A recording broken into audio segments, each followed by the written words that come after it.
आज मैं आपसे उस चीज के बारे में बात करूंगा जिसे हम अक्सर नजरअंदाज कर देते हैं।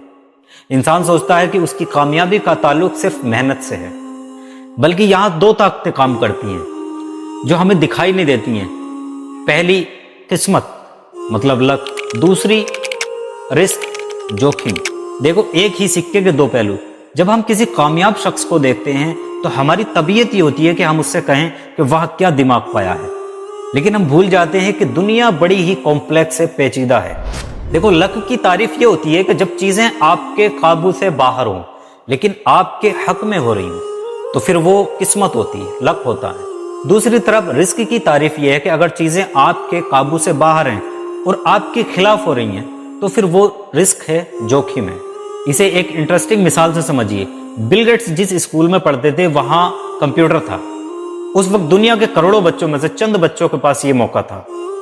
बिल गेट्स की मेहनत एक तरफ, लेकिन उस कंप्यूटर वाले स्कूल में होना ये इत्तेफाक था। दूसरी तरफ उनका एक दोस्त जो केंट इवेंस था, वो भी उतना ही काबिल था जितना बिल गेट्स, लेकिन वो एक हादसे के शिकार होने की वजह से फौत हो जाता है। लेसन इससे यहां ये मिलता है कि एक को किस्मत ने आसमान पर बैठाया और दूसरे को हादसे ने, रिस्क ने छीन लिया। हमारा नजरिया, पर्सपेक्टिव ये होता है कि जब हम खुद को नाकाम देखते हैं तो हम उसे बदनसीबी मतलब बैड लक कहते हैं।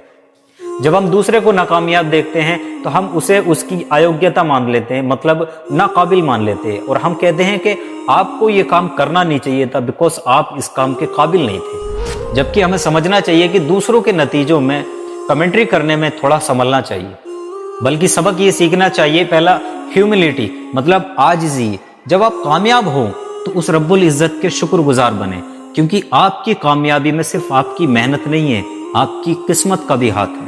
दूसरा फॉरगिवनेस मतलब माफी दरगुजर।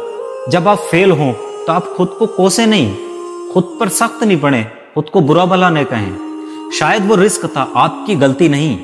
याद रखो, दुनिया उतनी अच्छी नहीं है जितनी आपको लगती है और ना ही उतनी बुरी। सब तवाजुन मतलब बैलेंस का खेल है। किस्मत और जोखिम को समझना इसलिए जरूरी होता है कि चीजें उतनी बुरी नहीं होती हैं और ना ही उतनी अच्छी होती हैं जितनी वो दिखाई देती हैं। जब हम दूसरों की कामयाबी का मुशाहिदा मतलब ऑब्जर्वेशन करते हैं तो हमें इस बात में एहतियात बरतना चाहिए कि हम किसकी तारीफ कर रहे हैं और किसे हिकारत से देख रहे हैं, मतलब नफरत से देख रहे हैं। ये मानना गलत है कि हर नतीजे के पीछे 100% हाथ सिर्फ मेहनत का होता है।